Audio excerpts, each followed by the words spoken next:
ini ya, data yang runtut waktu, kemudian silang tempat, dan gabungan antara runtut waktu dan silang tempat menjadi data polling gitu ya.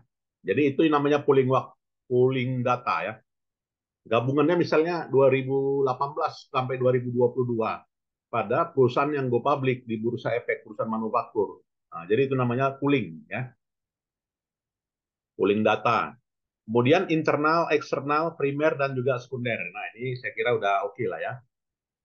Dan sumber data primer itu adalah data yang diperoleh langsung, observasi gitu ya. Sedangkan sekunder adalah yang diperoleh atau berasal dari publikasi ya. Pengukurannya itu ya, data nominal, data ordinal, data interval, data rasio ya. Jadi kalau data nominal 1 dan 0 ya, tapi kalau datanya ordinal itu menunjukkan jenjang ya. Artinya jenjang nomor 3, skor 3 lebih tinggi daripada skor 2 gitu kan. Di mana sarjana lebih tinggi dibanding dengan lulusan SMA. Lulusan SMA lebih tinggi daripada lulusan SMP ya. Itu data ordinal. Ya, kemudian data interval. Nah, kalau data interval itu yang 100 sampai dengan 1 juta artinya 1 gitu ya. Kemudian dari 1 juta ke 2 juta, 2 gitu kan. Nah, itu adalah data interval. Nah, sedangkan data rasio ya misalnya gini ya, yang tinggi badannya 190 lebih tinggi daripada yang tinggi badannya apa ya? 180. Ya berarti bobot berat badan bobot tinggi badan 190, observasi 1. Yang kedua 187, yang ketiga 170. Nah, itu adalah skala rasio ya. Bisa juga skala rasio itu persen ya. Artinya dia bisa berupa ini ya, hasil bagi gitu ya.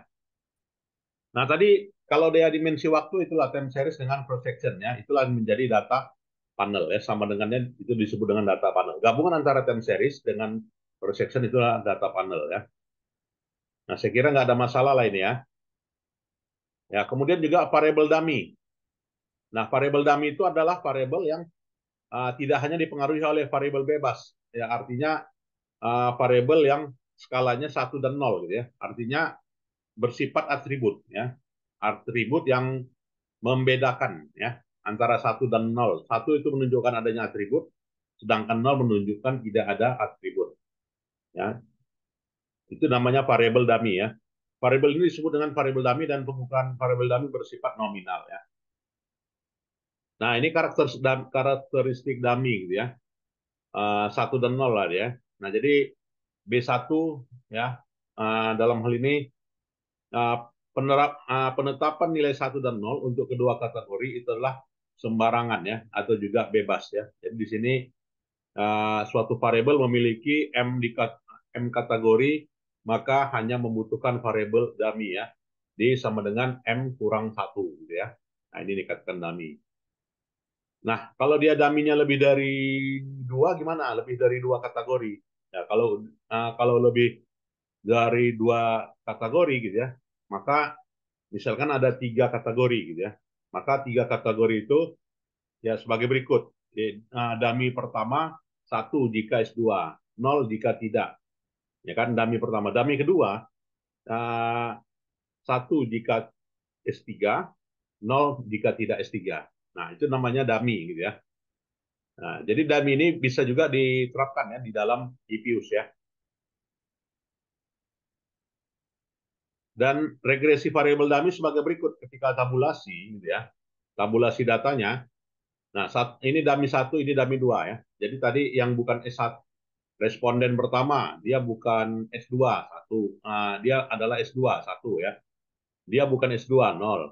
Dia bukan S2 ya, responden 3. Responden 4, 1 ya. Nah, dia sifatnya dia di sini 1 dan 0 ya. Itu yang namanya dummy ya, dan dikenal di dalam apa ya? Riset. Nah, jadi untuk dummy persamaannya bagaimana? Ya, untuk persamaannya Y D1 0 ya, D2 0. Y D1 1 dan D2 0 ya. Kemudian D1 0 dan D1 X1 gitu ya. Nah, jadi di situ mengoperasionalkan dummy seperti itu ya. Ya, jadi dummy nanti kalau di dalam penelitiannya, di dalam UASnya gitu kan, kalau kita mau membuat variabel dummy silakan ya. saya menyarankan ya membuat variabel dummy. Nah, itu ya. Jadi nanti kalau ada yang menggunakan variabel dummy lebih bagus ya. Jadi baik dummy satu atau dummy dua ya. Ada dua dummy-nya silakan ya untuk tugas akhirnya. Oke, untuk UAS-nya ya. Nah, jadi ada dummy seperti ini ya, tabulasi datanya. Jadi ini adalah nilai Y, ya kan? Ini nilai X gitu ya. Oke. Dan dummy satu, ini dummy dua. Ya, ini negara negara yang pertama ya, negara misalkan negara OECD, ya OECD yang pertama, OECD yang kedua, OECD yang ketiga, OECD yang keempat, OECD yang kelima ya, dengan memasukkan variabel dummy ya. Nanti silakan ya menggunakan variabel dummy. Dan transformasi data, nah ini perlu dilakukan. Kenapa transformasi data perlu dilakukan? Ya sebagai upaya untuk mengubah skala pengukuran dari asli ke bentuk lain. Nah itu dia. Misalnya apa? Aset. Aset antara bank BCA ya kan dengan bank misalnya bank muamalat beda kan gitu kan. Bank BCA asetnya misalnya 150 triliun. Sementara bank muamalat cuma 2 triliun gitu kan atau 20 triliun. Kan beda. Nah, bagaimana supaya apa ya tujuan skala pengukurannya itu sama? Maka dilakukanlah yang namanya transformasi. Jadi transformasi itu adalah berupa transformasi logaritma, ya berupa diferensial dan berupa rasio. Nah, jadi kalau mau kita rasiokan pun boleh ya. Jadi nggak salah juga kalau kita misalnya bagaimana ya rasio ya.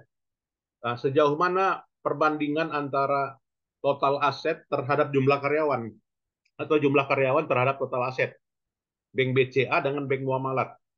Nah, bisa nggak dapat misalnya dapat 10%? Dapat gitu kan. 10% di bank muamalat dengan 10% di bank BCA jumlahnya lain, yaitu pembilang dan penyebutnya beda gitu kan. Kalau bank BCA asetnya tadi 100 triliun, sementara bank muamalat asetnya 20 triliun gitu kan. Nah, sementara jumlah karyawannya misalnya 5.000, bank muamalat dan karyawan bank BCA 1 juta. Maka 1 juta dibagi 100 dibagi dengan 100 triliun misalnya 0,1 gitu ya. Sementara bank muamalah tadi 0,5. Nah, jadi bisa rasionya bisa sama ya. Nah, makanya skala rasio juga bisa ya sebagai alat untuk mentransformasi ya. Jadi bukan hanya logaritma saja ya. Jadi diferensial ya, kemudian juga rasio. Nah, bagaimana cara transformasi di dalam dalam eViews gitu ya. Nah, jadi di sini kita menginput data lah ya dari new work file. Nah, ini saya kira udah bisa ya. Tahunnya disebutin ya, tahun berapa ke tahun berapa ya. Misalkan kita 10 tahun ya. Kalau papernya kan 10 tahun ya, maka 2000 2003 sampai misalnya 2013 sampai dengan 2023, itu kan 10 tahun. Maka isikan start date-nya 2013, end date-nya 2023 ya. Berarti kita mengolah data yang 10 tahun. Nah, itu ya. Nah, setelah di-input, nah, maka nantinya ketika sudah dapat gitu ya work file-nya, ya maka nantinya new object. Ya, jadi dapatlah dia nilainya. Jadi inilah nilai yang 10 tahun tersebut. Jadi sudah membentuk suatu objek yang baru ya, new object. Ya, kemudian generate series ya. Nah, generate series itu fungsinya untuk apa? Untuk membuat persamaan gitu ya. Jadi untuk persamaan apa? Persamaan logaritma. Jadi yang namanya logaritma gitu ya, natural gitu ya, itu generate seriesnya sebagai berikut. Nah, jadi harus ada misalnya uh, deskripsinya tentang total aset gitu kan. Nah, bagaimana supaya total aset bank BCA dengan bank muamalat tadi bisa seimbang? Logaritma gitu ya. Jadi di situ misalkan variabelnya aset itu sama dengan log ya, log aset gitu ya. Dari tahun berapa? Dari tahun 1970 sampai dengan 2020. Nah, itu cara melogaritmakan ya. Nah, jadi itu ya logaritma. Ada yang mau bertanya? Silakan. Jadi di sini ada logaritma dua, aset bisa, penjualan bisa, apalagi yang bisa dilogaritmakan. Ya, karena apa? Ada logaritma. Ya, karena eh, adanya perbedaan size ukuran, gitu kan? Nah, jadi beda beda ukuran maka memungkinkan dilakukan yang namanya logaritma ya, bisa memungkinkan dilakukan yang namanya diferensial, memungkinkan dilakukan yang namanya rasio gitu ya. Nah, jadi silakan aja mau melogaritmakan. Silakan ya. Ada yang mau bertanya? Silakan. Kalaupun mau di logaritma di apa kan di logaritma di dalam SPSS pun bisa ya. Artinya kita harus ekspor data gitu ya. Kalau misalnya dari SPSS. Ya, dari SPSS itu logaritma bisa, mau diferensial bisa, mau rasio juga bisa. Nah, jadi kita bisa sumber datanya, work file-nya dari SPSS dulu. Jadi kalau udah sumbernya dari SPSS, ini nggak perlu lagi ya. Nah, jadi kita nggak perlu lagi. Jadi udah jadi yang namanya new object.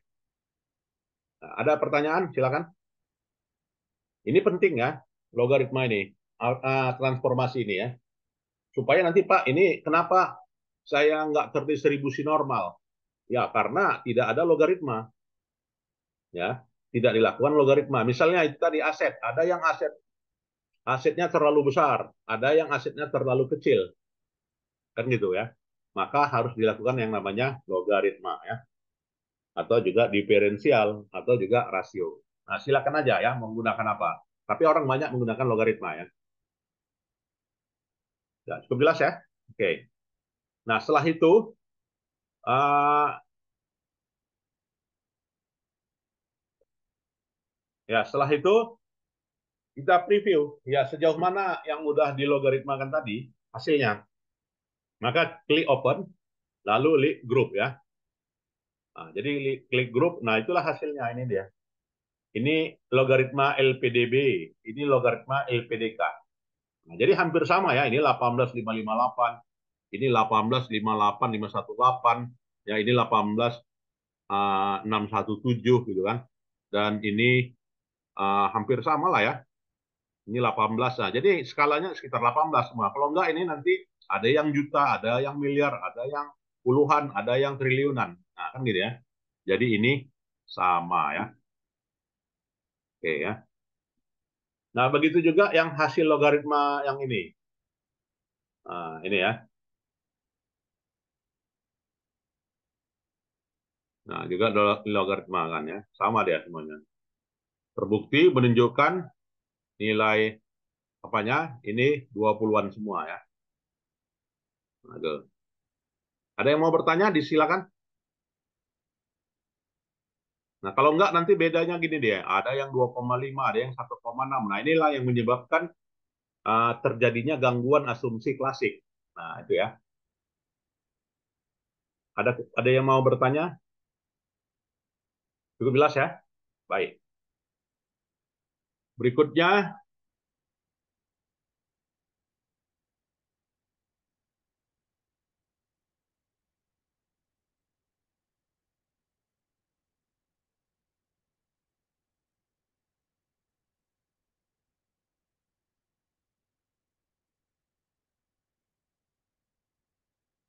berikutnya ini transformasi ya. Jadi transformasi kalau diferensial gimana?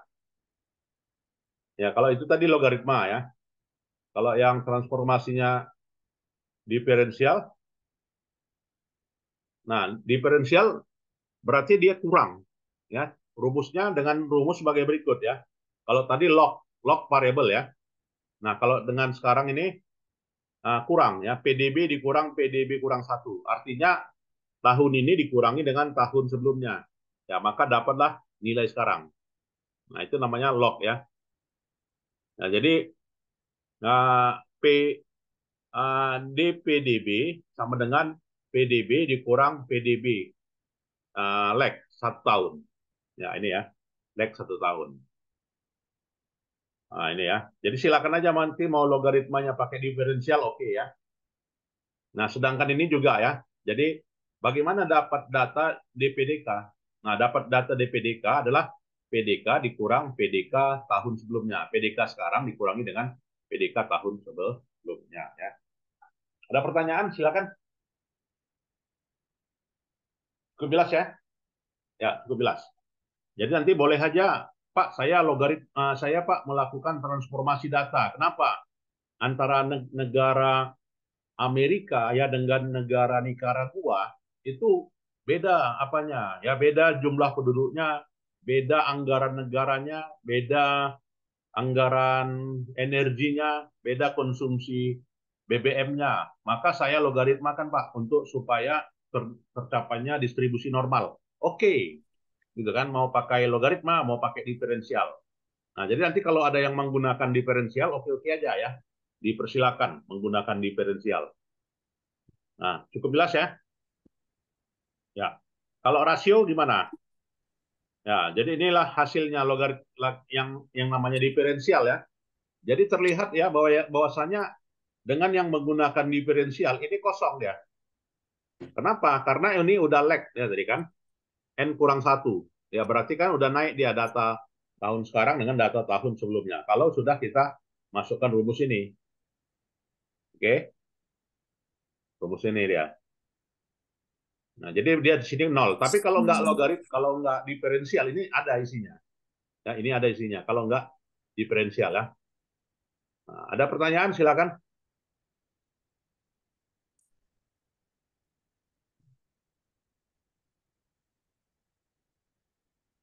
Gue bilas ya. Nah, jadi boleh aja nanti diferensial. Nah, kemudian rasio. Nah, jadi ini hasilnya untuk logaritma diferensial tadi ya. Nah, jadi inilah dia turun ya. Nah, ini.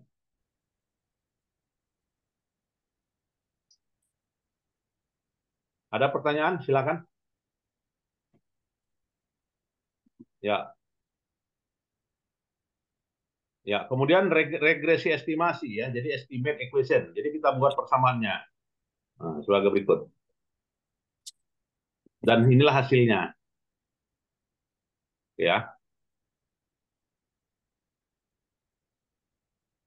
Ya, ini saya ada mau ngasih data ya, yaitu data mengenai apa ya, yang namanya statistik R ya untuk dibahas-bahas ya. Nanti yang sama dengan apa ini ya, yang sama dengan menggunakan IPUS ya, kita ada menggunakan yang namanya statistik R. Nah, ini share. Saya share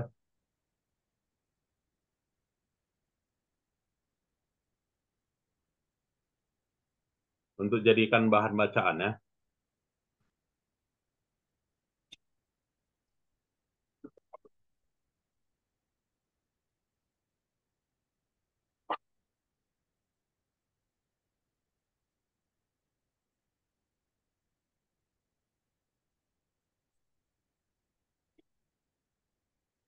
Juga dengan stata ya, stata dan statistik R.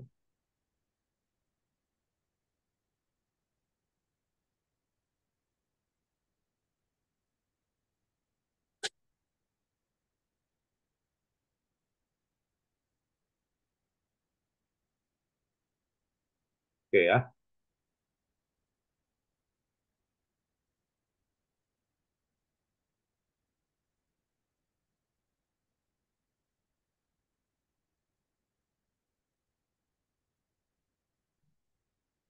Sudah dapat datanya semuanya?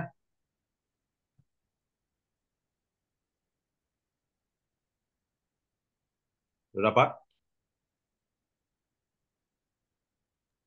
Udah Pak, lagi proses download.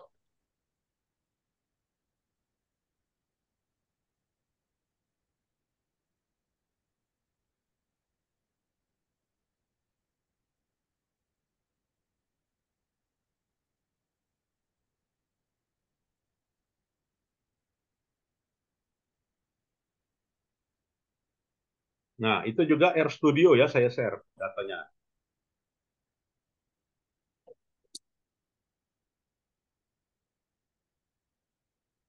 Sudah dapat datanya?